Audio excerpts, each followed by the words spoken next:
Hello everybody and welcome to a new video on Breach Guides. Today's video is going to be about Pearl, and I'll say at the very beginning that Breach is not a very good pick on Pearl, but you can still find value with them, and especially in low elo you can do a lot of stuff that will catch your opponents off guard. Alright, let's start with A defense. And like I said, in low elo I think you definitely want to do this a lot. And you get so many kills every single time unless somebody kills you while full blind, which is random RNG. So I wouldn't worry about that. What you can do is as soon as the barrier drops, you run in, flash, take a fight. And I promise you, a lot of the time when you do this, you're gonna get at least two people lining up here, and you try to shoot one person and you kill two by accident. Sometimes somebody's running here, doesn't matter. So that's something you can always do. Don't do it every single round, because even like low elo players are gonna catch on and they're gonna say like, hey, they're either not gonna come A at all, or they're just gonna play slow, or they're gonna use some util or do something. But you should definitely do it. Now in higher elos, you can still, I believe you can still find some value with Breach.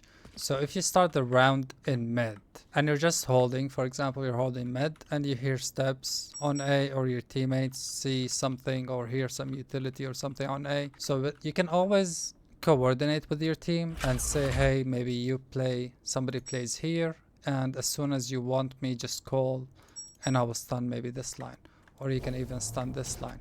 So you can do a lot of different stuns from here. You can even start the round like this and you can stun A main. Let's say you have a Sova with you and Sova has an ult.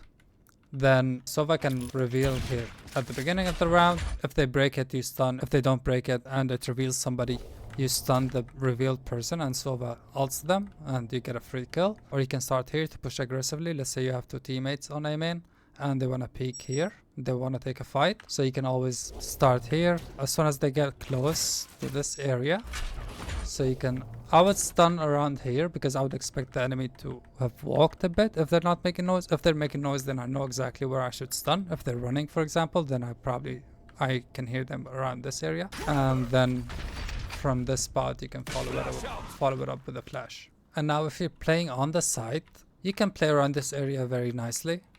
You have, let's say you have your flashes, you have all of your util, your stun covers the whole choke point, which is massive. So as soon as you hear, if they have a jet, I would play like this. So my dash gets all the way until here. So if a jet dashes in, the jet will be stunned and everybody behind jet will be stunned. So let's imagine jet dashes in, I stun, and your teammates smoke this. You get a free kill on jet here. What you can also do is you can wait for noise or wait for util or something and then flash.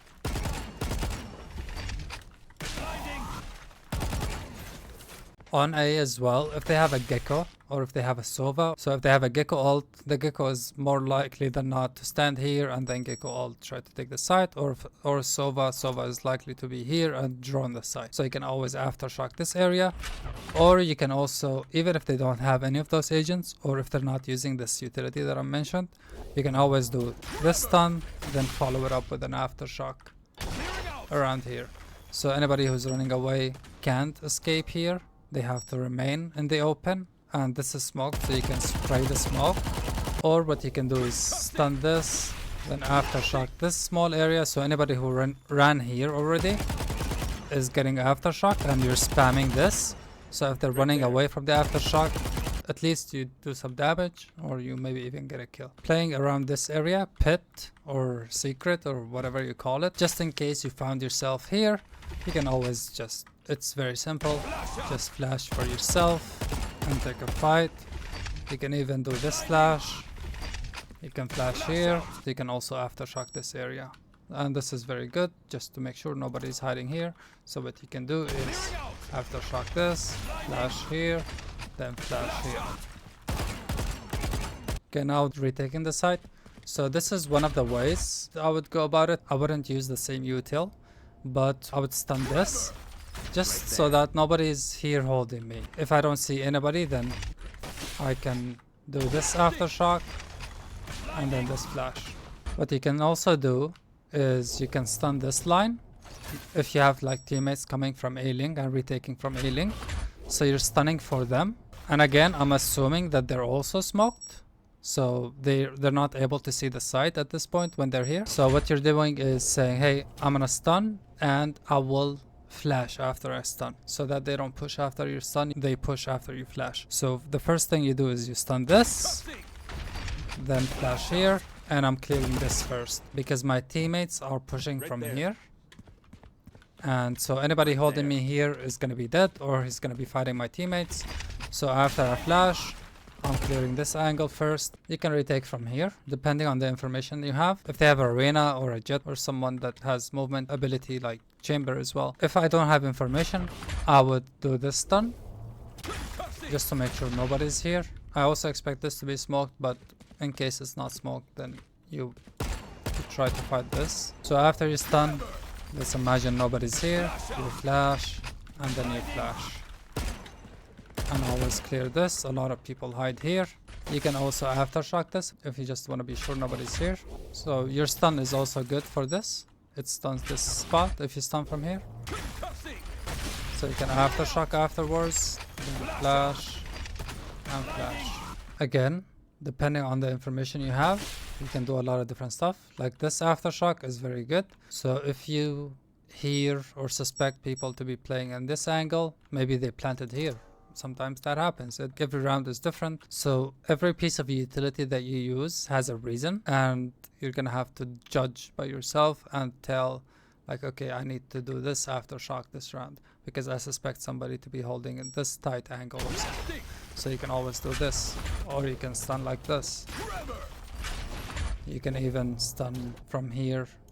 You can stun art. Maybe you have teammates here, they're saying, hey, there are people art or A-Link. I wouldn't really play mid with breach, to be honest, because this area is too big and this area is too big. In case I need to support, let's say my teammates are calling, hey, there are 4 people mid running art.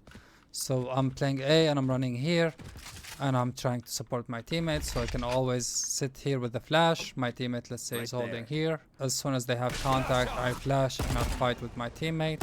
You can always sit here, and if you have, let's say, you have a teammate holding this angle or something, and as soon as they have contact, you can stun. You can also do this aftershock. It's very nice. It covers the whole area. From here, you can also stun this. And I've done this in the past where I know there are a lot of people here and I know nobody's pushing me here. So I called for my teammates to fight, my teammates on B to fight mid, and I stunned for them this. What you can also do is follow it up with an aftershock, which is insane. So after you stunned, you can aftershock this. So if they're here and they're stunned, they're not going to be able to run away. And if I'm playing straight, I'm probably never playing straight, but if I have to, then I'm playing passively. So what I would do is I would just like hold a pixel angle or something, and then if they rush, I'm leaving right away. As soon as they push in, then I can always flash from myself and also flash from my teammates. So if I have a teammate there, I can say, hey, I'm flashing now, and then we fight. From here you can also stun. So if you hear them running in, you can stun. I aftershock this because if somebody's stunned here, the most logical pathing that they're gonna take is they're gonna run here. Maybe after you aftershock, I mean, it's not gonna get kills, but it might get damage. So stun, aftershock. You can, if you want to be aggressive, you can do this. And here's an insane tip. If you aftershock and flash inside the aftershock, it's insane because nobody's going to be able to see the flash, and a lot of the time they're not going to be able to hear it as well. And now on to B. As soon as the round starts, I'm running with my knife out and then flash and then flashing here. This is very hard to do on your own because you don't have good timing, unless what you do is, let's say you flash from here, then second flash. Right, so this is an option. Again, in lower elo, you're probably gonna get a lot of value from it. In higher elo, you would need to coordinate more utility from your team, and you would need more people with you to push with you. What you can also do is start the round like this, as soon as the barrier drops, you charge your stun this, run, you have more timing now. And I would expect them to be back. You can go all the way. From this spot you can do this aftershock. I don't think it's very valuable, but it's something that you can do. You can aftershock here above this lamp. You can also aftershock in front on this wall. You can do this aftershock that gets this area. Okay, now if I'm pushing, what I'm pushing with is like this. Again, I expect my teammates to be pushing with me. And now if I'm playing like semi-passively, what I can do is I can just sit here as soon as the round starts and hold my flash out. From this spot you can hear them all the way from here. So if they make noise, you hear them. And if they don't, I would also be calling for a teammate to be here just to jump peek or just to get information. So if I hear them or if I see them on the minimap, I let them cross this pillar because I don't want them to hide behind it. And as soon as they cross, I know that they cross from noise or from vision. I can flash and take a fight. In this spot, you should not flash and go like this, because it doesn't matter how many people you flash, you should never pick an angle where you might be facing into 5 different people. From here you can also stun if you want. You can stun before you flash or after you flash, it depends on what you want. If you want to stun before you flash, I would stun further behind. So anybody who's here, I would like them to push a bit closer. So again, stun a bit like this, then flash. So anybody back there, if they push to run away from the stun line, then they get flashed. If they didn't push and you see nobody, you can always aftershock this because you heard noise or you saw somebody. For a more passive play, you can always just sit here. This is a good flash. So you flash and peek. This is also an option. You can always flash for yourself from here. This is more for like a flood retake. So if you know the enemy team has already taken the site, you flash here and you fight with your team. Let's say you have 2 people with you here. You have a teammate here, you have a teammate here. You flash and you take the site. If you flash and your whole teammates are pushing with you, what I would do is I would not even fight. I would flash, then second flash, and then I would fight. Or I would flash, then do this flash again. You can play from here. You can have this stun line, and it's perfectly lined here to cover the whole choke point. So if this is smoked, let's say this is smoked, and as soon as your teammates see anything on the minimap, or as soon as you hear them pushing, you hear utility or something, you can always do this stun, then follow it with a flash. Or a similar story here. You can do this stun. This stun is very good from here because again it covers this whole area, this whole choke point. So what you can do is stun, fight, and if I know somebody is here and I don't have anybody helping me from my team, nobody's heaven, nobody's trying to fight, then I flash and I fight this person here. Again, like I said, a lot of different stuff can be done. It's all gonna come down to you and how you decide to use the util. And now switching to attack, I'll start with B. You start around here. As soon as the round starts, you have a lot of options here. Again, it depends on your information, what you know about the map. You can do 2 things at this point. You can stun blindly just to make sure. If I know, let's say they have an op, I would stun this without having any information, right? I would much rather have this stun than not. If they don't have an op, then what I can do is I wait for my teammates to jump pick this and get information. If they see somebody, I stun that somebody. If that somebody is playing very passively and they're just jiggle picking, I don't care about them. I push with my teammates. But you should always keep in mind that from here, you have a lot of value. You can stun all the way heaven. You can even stun CT. If you know that they're pushing, you can always stun any of these lines. You can even do this. I have done this in some games when I know that the enemy team likes pushing this. You can also stun this, aftershock this. If you know that the enemy team likes to play here, that's always an option. And now let's imagine that you just pushed in. So this is a good stun. I would follow it up with an aftershock, then flash for my team. Then I would more often than not flash here for my jet. Let's say I have a jet here, jet smoked and dashed in. I flash for my jet. and I flashed here. From here you can also do the same as this stun, but from this side. So you can stun this whole line. If the enemy team is playing on Killjoy ult and they ult here and you have the full side and it's, let's say it's a 5v5 retake. This is a perfect opportunity for you to use the stun. So what you can do is stun, aftershock the ult, and then flash. Your teammates are pushing, they destroy the ult, and you maintain your side control. For attacking A lot of the time I would start with this stun, then this flash. Again, if I know that the enemy team likes pushing. If I don't know for sure, then maybe just the stun is enough. And you can stun this line instead. So you can start around here, stun here. Just in case anybody's running here, they get stunned and they run away. And then from here, flash, flash. Instead of this flash, you can always flash here as well if you need to. Or if you want to be cheeky, you can flash here, flash anybody who's hiding pit, and your teammates run in and kill them. If you didn't use your stun on A main, you can always stun here. So you can always do this stun, and this flash. You can also do this aftershock from this spot.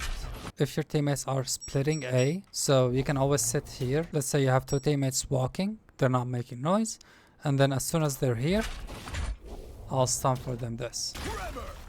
So this gets them this whole area. I can also flash for them. Again, if you're splitting, let's say this time your teammates are full running. Let's say Jet dashes in and Jet is already here. And I'm stunning this line. And then I'm aftershocking here. Just to make sure nobody's hiding behind this box. Again, you can flash or you cannot. It depends. For breach ults, this ult is OP. It gets the full side, gets anybody who's hiding close, far, backside, even pit. Or even all the way in secret, or bit of flower. So you can always do this ult. If you're splitting A with your teammates, then you can also do this ult. If you're splitting A with your teammates, then you're just running in and then like stun this, aftershock, flash, and from here you can do second flash and then take this whole area. If you're splitting B with your teammates, a lot of the time I would just stun this, just to be sure nobody's holding an off angle here, and anybody who's deep, they get stunned and they can't fight us. Stun, then flash. What you can do from here, you can wrap all the way around to A if you want to be a bit sneaky. So you can take this whole space. You can just sit here and wait for the enemy team to peek you. A lot of the time they're gonna peek you and you can take a fight. Or if you're just pushing, just make sure to clear this angle. If you know that there are multiple people, you can always aftershock for B ults. So you ult this, you get the whole side, you get backside or back hole. It doesn't get screens, which is something that your team needs to clear. So you have to call it for them. And lastly, if you liked the video, please hit like. If you didn't like it, hit dislike. And please let me know what you liked and what you didn't like about the video. If you think the video is too long, let me know. If you think the video is too short, let me know. Let me know what you think. Let me know if you play Breach on Pearl. What kind of setups do you have? Thank you for watching, and I'll see you in the next one.